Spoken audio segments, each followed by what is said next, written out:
The Difference with Katina Rankin, weeknights at 5, 6, and 10. Now from WATN, it's Local 24 This Week with Richard Ransom. Thanks for joining us for Local 24 This Week. We do our best every Sunday to give you the real story behind the big stories, and we'll do our best today after a week that has Memphis making national headlines for all the wrong reasons. Memphis unrest had police in riot gear and hundreds protesting. U.S. Marshals serving a warrant in Frazier for a 20-year-old named Brandon Weber. Authorities say he would not surrender and rammed a stolen car into their vehicles and was also armed when they shot him dead. Memphis police and sheriff's deputies brought in for crowd control were met with rocks and bricks. 3 dozen of them injured, their vehicles damaged, journalists assaulted. It leaves us with all kinds of issues to talk about, and we'll do our best today. We'll also talk about the rift between Shelby County Mayor Lee Harris and County Commissioner Edmund Ford Jr. And in my one-on-one segment, Tyree Daniels, Vice Chair for the Memphis River Parks Partnership, will be here to talk about the simmering controversy over the future of Tom Lee Park. But first, the roundtable discussion. Let's start by introducing to you my panel. I have Ryan Poe, who is a columnist with the Commercial Appeal, the 901, and also Otis Sanford, Local 24's political analyst and commentator. Let's start with the big picture first. And first of all, we've all been in Memphis for a very long time. You your whole life, right? You grew up near Craigmont High School. And how many years for you? Oh, except for about 7, most of my life. Okay, and I'm a couple of decades or plus. So you come off of a month and a week in which Memphis was just really feeling proud. You had the bicentennial celebration, and I would say civic pride was pretty high. And then it didn't take long. We had the terrible shooting of the philanthropist, right. And now this, and everything that's come from it. And it's become a national story. How damaging is a story like this to a city like Memphis, Otis? Oh, I think it's very damaging, especially when you look at the history of Memphis. You know, Memphis has never gotten past the assassination of Dr. Martin Luther King. And it's brought up almost every year during the anniversary. So something like this that stokes a lot of race-related unrest is very damaging for the city. And you mentioned, you know, Glenn Cofield. That was a terrible, terrible crime that sort of got lost in all of the things that happened this past Wednesday night over in Frazier. It's just a sad situation that you know, some people handled appropriately, but others did not. Between those two incidents, though, it shows that we clearly have some problems that maybe we're still not talking about like we need to, or we're not addressing like we need to, because the emotions and the concerns were very real. People may not understand the response and how violent it got, but those were not made up emotions. What do you think about that conversation, what we're not doing? Yeah, I think you're exactly right. I think that what happened Wednesday night was a long time in the making. Well, you had all kinds of things leading up to it. Police shooting people and not being charged or jailed for it, rightly or wrongly. But whatever the case, the perception is there that people are getting away with murder, literally. So I think that's been a big thing. You had someone the day before, you know, the district attorney saying that they weren't going to be charging an officer who killed someone in 2018, rightly or wrongly. But, you know, I mean, all of that together, I mean, it's very understandable. I wrote in my column this week, it's understandable why people are upset, especially when there is so much generational poverty, so much, just, you know, all of these factors that contribute to this kind of sense of helplessness. Notice? So. Yeah, and let me add to that. I mean, I think there are some specific issues that are akin to Frazier, for example, where there is a lot of poverty, a lot of struggling families, a feeling that police are sometimes heavy-handed when they police it. There's a lot of police activity that goes on in Frazier. The educational achievements are not all that great. So, I mean, where it happened is also a factor here. But let me also say that I think social media played a role in this, because there was reaction and overreaction to things that social media was putting out there on Twitter and Facebook.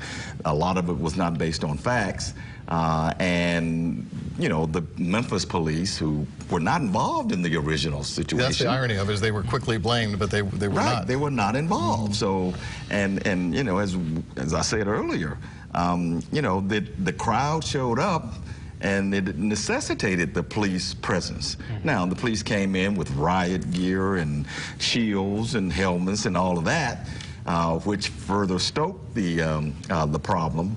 But again, the police were not involved in this. The U.S. Marshals had a right, because this was a Gulf Coast task force that includes the Western District of Tennessee U.S. Marshal's Office. They had a right to go and try to find this guy.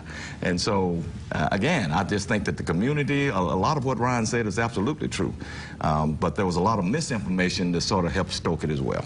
It seems like there needs to be, and this may sound pretty simple, but I don't know that younger generations need a civics lesson about police and law enforcement have the authority, if they feel that their lives are in danger, to make sure that they can use deadly force. And that's just the law. And it's necessary, too. And it's necessary. But you heard a lot in this conversation, well, you know, he may have committed a crime, but he should have been handcuffed and gone to jail for that, not killed. Well, it was his response. If he had just surrendered, he would still be alive right now. Well, but some of that sentiment is based on some other incidences around the country. Some people pointed to even Dylan Roof, who shot and killed 9 people in South Carolina church a few years back, and he was taken into custody without any incident and even given served lunch. There have been other mass murderers who were taken into custody and not harmed. So a lot of that played into this as well. But yes, you are absolutely right. The police officers and the marshals in this case had to do what they needed to do. They need to go home to their families as well. Yeah. Absolutely. And even though, let me also add this, because I said, you know, it was understandable that people would be upset. It is understandable that they would be upset, but it's absolutely unacceptable to throw rocks at police officers or try to hurt anybody anytime. You know, that's just unacceptable. And journalists doing their jobs too. Right, exactly. All right, we're going to leave there. We're going to kind of take a look at the political angle in all of this. We'll continue our conversation right after this.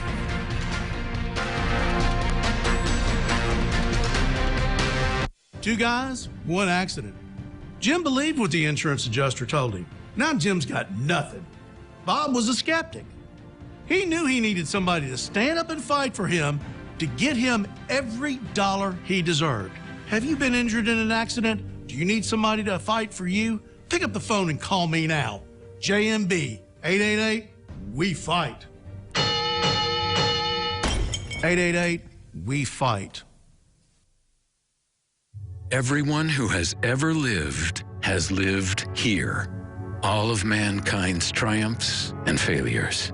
Every moment, every hometown, all here. We start our coverage on the ground and take it to the airwaves, so you always know what's happening in your own world and beyond. We are free TV and radio. We are breaking news. We are always there. We are broadcasters. Honey, this Geek Speed internet is ridiculously fast. We are seriously keeping up with the Joneses. Keeping up with the Fords. Keeping up with the Garcias. The Riveros. Willans. Right. No one's gonna have internet like this. Xfinity makes keeping up with the Joneses simple, easy, awesome. Check out Gig Speed Internet or any of our other amazing speed options. Get started now for as low as $20 a month for 12 months. Plus, see how you can save hundreds when you get internet and mobile together. Click, call, or visit a store today.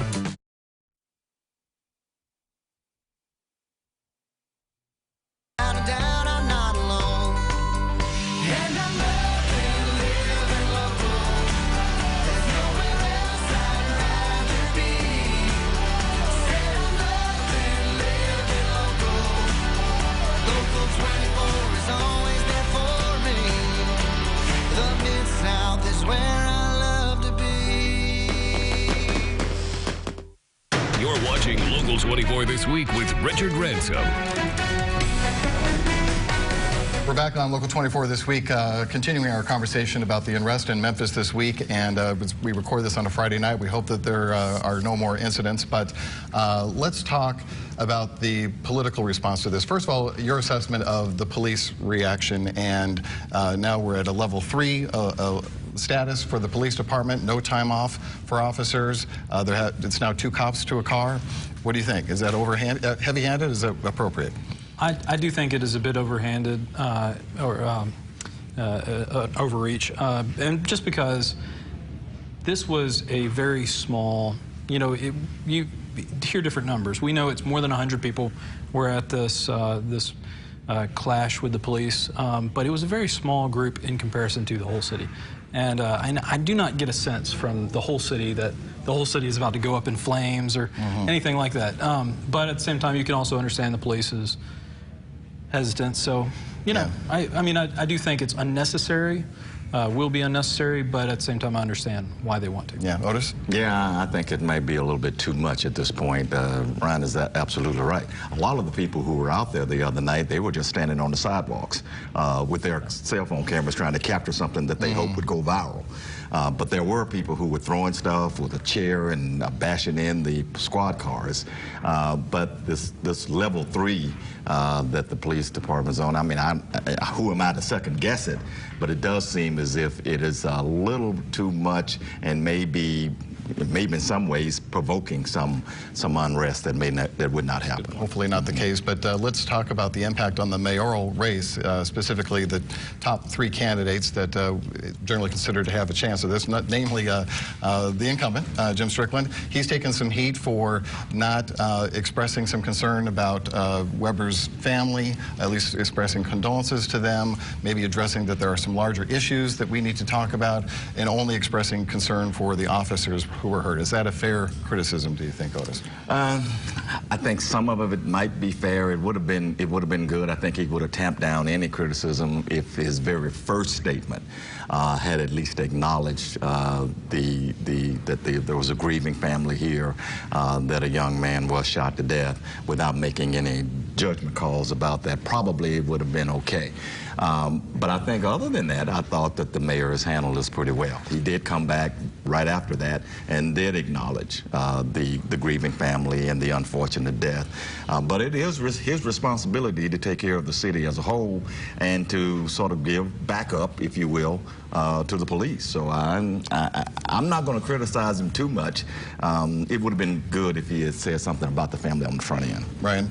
I think it's interesting. Strickland has taken a very firm position for the officers, not for the protesters. Tammy Sawyer has taken a very firm position for the protesters, not for the officers. And Harrington, I don't know where Harrington is. He's just, he's not saying anything. Yeah, crickets from him. Yeah, so we don't know what he thinks about this. But I do think it's interesting that both candidates, in my view, are kind of missing an opportunity to give a unifying message and say that, hey, it's wrong to hurt people unjustifiably. We should have an investigation into whether this was a justifiable shooting, but it's also wrong to hurt officers. You shouldn't throw rocks. I think there's a middle ground there that's being completely missed in this kind of attempt to polarize the issue. You were especially critical, though, of Tammy Sawyer. You thought she was especially polarizing. Absolutely, she was. I mean, first of all, she went out there, which I don't have a problem with going out there. But then she said it was here in my district, which was not her district. But the thing that I was most critical about was she said that Brandon Weber was murdered by marshals with support from the MPD. Murder is a legal term that denotes premeditation and intent. I don't think that the officers went out there with the premeditated intent to murder. And that's the comment she used. That was totally irresponsible for somebody who wants to be a leader, for somebody who if she's running for mayor, she is going to be mayor of everybody. And to stoke that kind of reaction, which the NAACP picked up on and also used the term murder in their press release, I just think that was totally out of bounds. It would be difficult for a Mayor Sawyer to have much respect of her police force if making comments like that. Well, and she's already said that she doesn't want, she seems to want to scale back the police force She said use more police funding for education is one thing that she said. So yeah, I think there is definitely, if I was a police officer, I would be wondering exactly how she's going to handle the police force. And one other very quick point here, you know, the person that I think that really made the most of what happened here, or to put it in perspective, was the district attorney down in DeSoto County. John Champion came out and said without a doubt that Mr. Weber was the one who carjacked someone and shot them 5 times, and said that that victim, who was still alive but in the hospital, identified Mr. Weber. So, I mean, when you put that with everything that's going on, it puts it in a little different perspective. And you certainly, and he was obviously on Facebook Live with guns and saying some other things. I just think that to say that he was murdered was just totally out of bounds. And not to be outdone, Senator Marsha Blackburn, who issued not 1, not 2, but 3 news releases before she got it right on exactly what happened in Memphis. She expressed concern about the fatal shooting of a police officer in the release, which is not true. Right. And then they gave her, attributed a quote to her. I don't believe she would have said it, but said she was closely following the situation, yet made a very bad, inaccurate remark in the situation. It was corrected and then corrected the 3rd time before they got it right. How does that slip by? You know, it slips by from you not living in Memphis and not paying attention to Memphis, frankly. I mean, that's what Memphians have been afraid of all along, ever since the election, is that Marsha Blackburn doesn't really care about Memphis or many urban areas, frankly. That's been the concern, and this will feed that concern. So, rightly or wrongly, this will feed that concern, and that's a very bad look for It just reinforces that perception about Well, I mean, and the perception here is reality. I mean, Marsha Blackburn was a congresswoman for many, many years, and she never cared about Memphis. She was absolutely happy when her district was gerrymandered out of Shelby County. So this was an egregious error, in my view. It stoked responses the other way to what Tammy Sawyer was doing. It was shameful to have that kind of mistake, and then the only thing you can do is say, well, we apologize for any mistakes. It really shot her credibility, if she ever had any in Memphis anyway. Right. And it should be added also that she also did not mention the victim or the victim's family. Never mentioned the victim. If we're going to, yeah. Never mentioned. All right. We'll leave it there. I wanted to get into the tiff between Mayor Lee Harris and Commissioner Edmund Ford, but time is gone, basically. We have another segment to come up, though. We're going to talk about the situation over at Tom Lee Park and the controversy with Memphis MA right after this. Hi, I'm Corey B. Trotz. At Nahan Saharovich and Trotz, we always look under the hood of each client's injury case. Car or truck wreck, we have the tools to look for: witnesses, videos, insurance, assets, and we know the law to help you recover more money. Call NST at 683-7000 and let us help you get back on the road. I'm going to lawyer up with Team NST. 683-7000. It's hot and you need a pool. Super summer sale at Family Leisure. Pools as low as $12.99. 24-foot pools only $19.99 installed. Only the best brands in patio furniture, wicker, cast, sling, poly, and more. We've got it all, and it's all on sale. Immediate delivery and setup available. Hundreds of spas to choose from. Higher quality, professional installation, and guaranteed lowest prices. Ask about the $49.99 spa special. Play sets, grills, barbecue islands, and more. Super summer sale going on now at Family Leisure. The skills you develop as a soldier in the Army National Guard can give you a head start on your career. Gain practical experience with technology and equipment that will give you a leg up in the civilian world. Learn critical leadership skills and to be part of a team. Serve your community and your country part-time while earning money for an education. Visit NationalGuard.com to learn about the paid training and career opportunities available to you in the Army National Guard. There's something so real about living local, and I know without a doubt I'm not alone. And I'm loving living local. There's nowhere else I'd rather be. Said I'm loving living local. Local 24 is always there for me. The Mid-South is where I love to be. You're watching Local 24 This Week with Richard Ransom. All right, before we go on this Sunday, we wanted to talk about the controversy at Tom Lee Park. I've been wanting to have someone on with the Memphis River Parks Partnership to explain where things are right now, and I have Tyree Daniels, who's vice chair for that organization. Can I call you MRPP for short? You can. So let's talk about the, what do you think is, I want to just open the table for you. What do you think is the biggest misunderstanding that people have that you would love to clear up right now about this whole thing?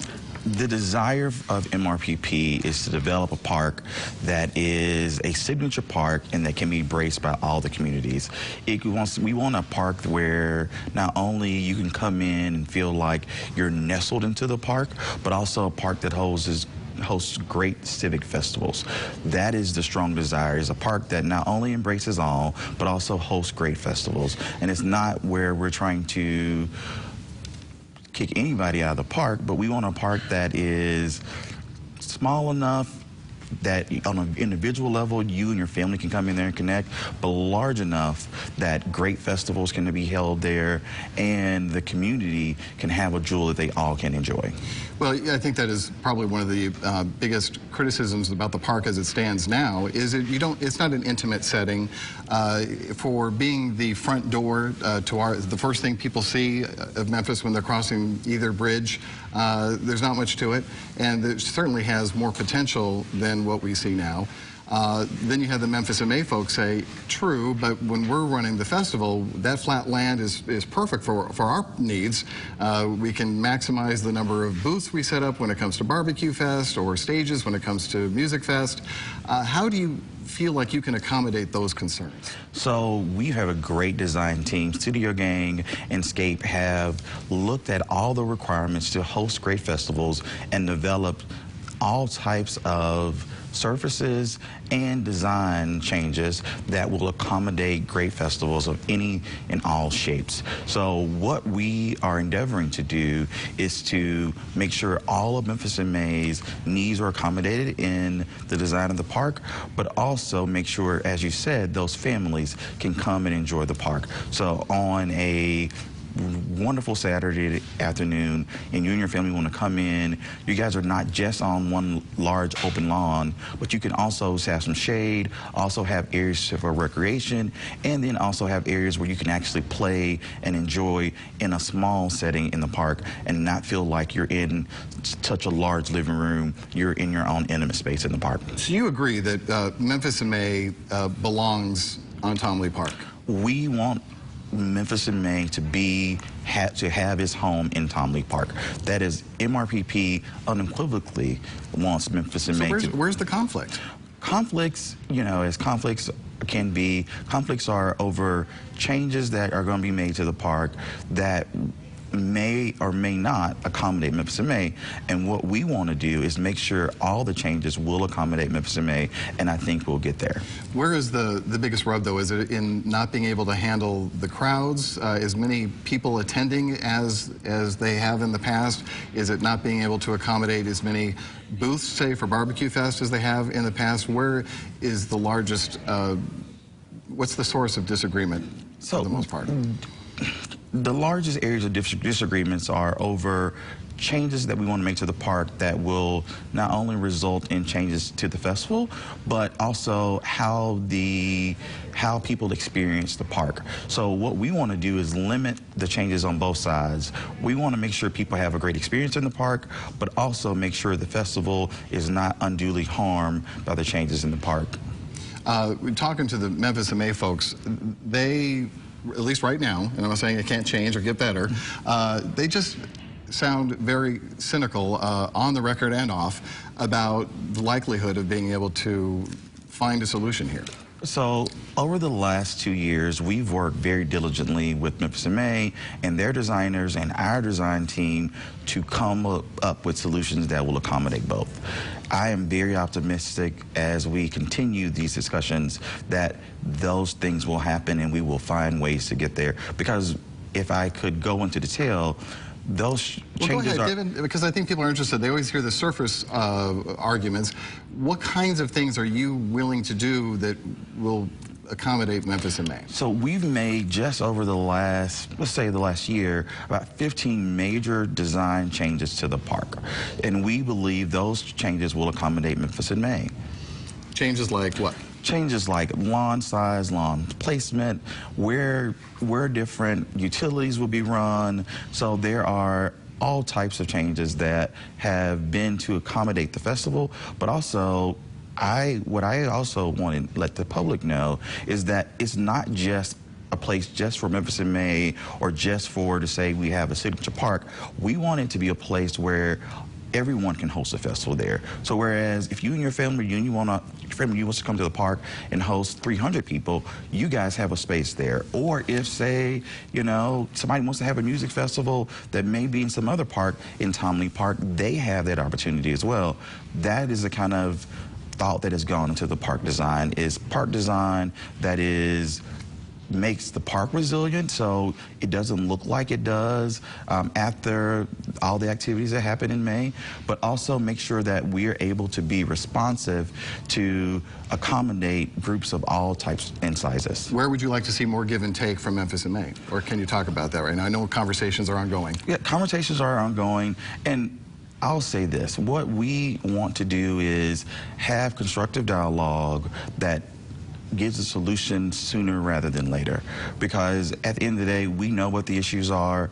We've deliberated the issues. Now we have to get to solutions, and solutions that are mutually beneficial.